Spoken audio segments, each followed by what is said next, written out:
People whom you love are not easy. Transform yourself in such a way. Being in your presence, unknowingly, their cup will turn around. As far as your spiritual process is concerned, anyway you're alone. Namaskaram, Sadhguru. I'm in a relationship with a very bitter person who is not interested in spirituality. How can I handle my relationship without losing my way on the spiritual path?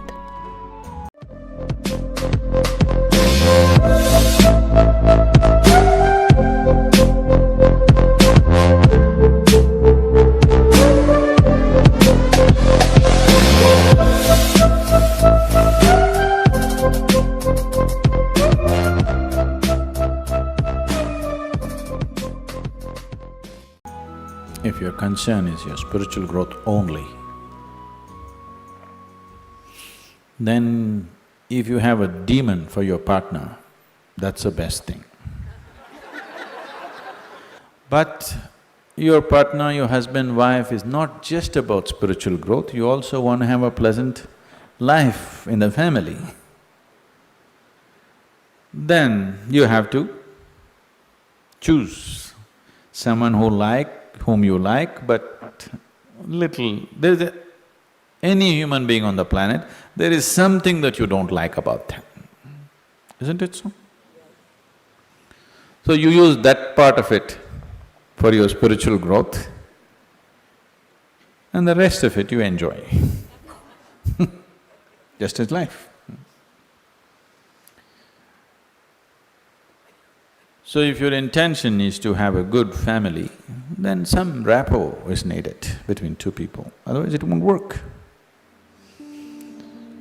Especially if you have produced children, then rapport is must, otherwise you'll foul the new life that's come up.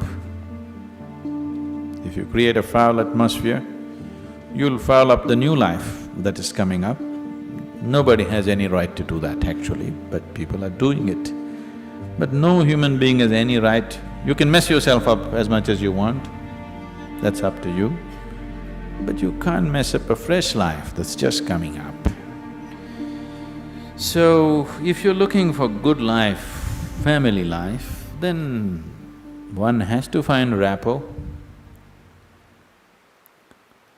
And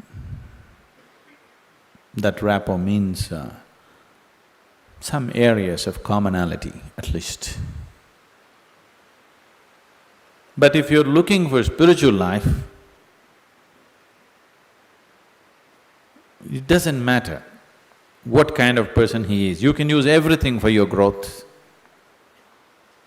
everything for your growth, if that's all your focus is. But generally your focus is both ways, you want to have a little bit of that and a little bit of this. So mixed fare. So it gets a little complex. So, to build a rapport takes effort, takes compromise, takes love, endurance. Takes endurance, you know. Somebody is constantly like this, you want to build rapport with that person, but you don't want to go his way. That takes lots of endurance. Yes or no? People whom you love are not easy. So what can you do? One thing is to transform yourself in such a way. Being in your presence, unknowingly, their cup will turn around. Just yesterday, you know, the other day I just went out in the rain, I went out and it started raining and I was carrying both my India phones because I was expecting some calls and I mean, one is India, one is Europe, one is America, 3 phones I had. One I had in my jacket, other in my trouser pockets, and by the time I got here it got wet and both the phones just burnt up.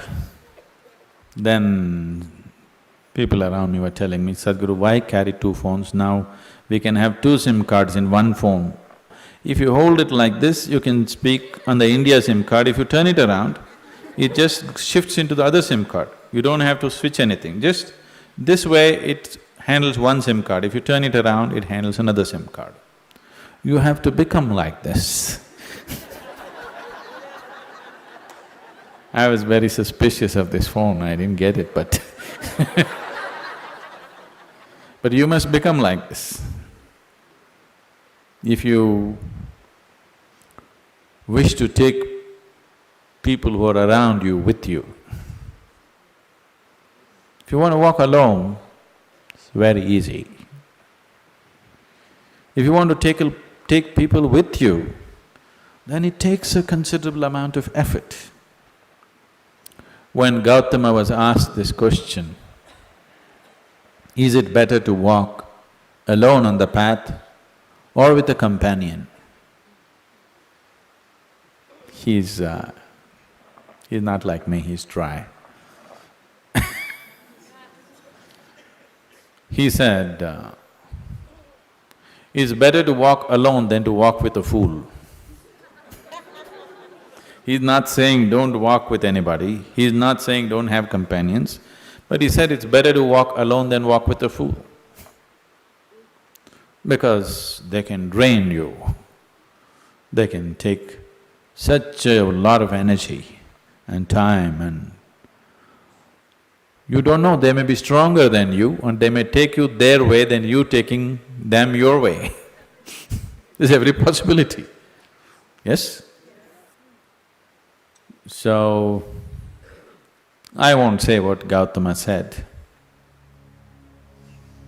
All I am saying is, it doesn't matter how you walk, as far as your spiritual process is concerned, anyway you're alone. Nobody is with you.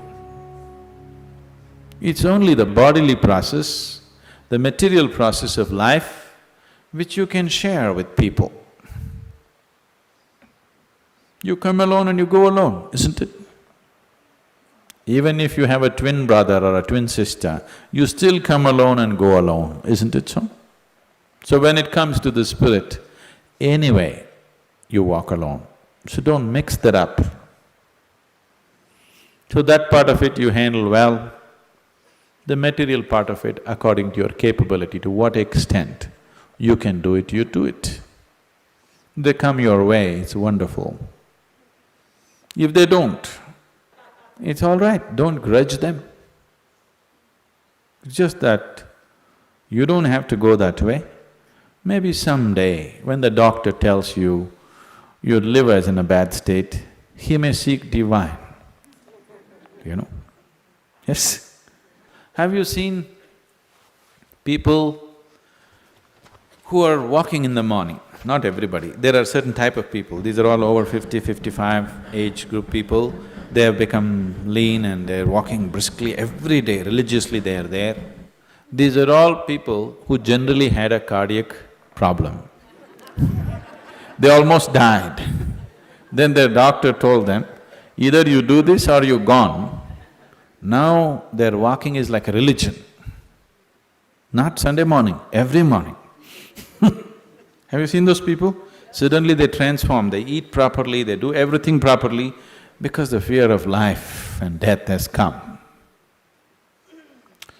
So different people need different kinds of impetus. If you're sensible, you learn by just looking. If you're not sensible, you learn by thrashing. Life will thrash you.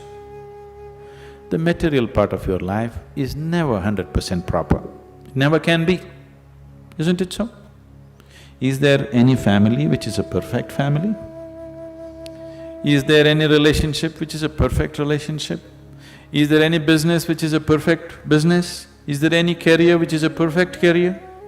There is no such thing, don't seek that. Your life will become wasteful and fanciful if you seek such things.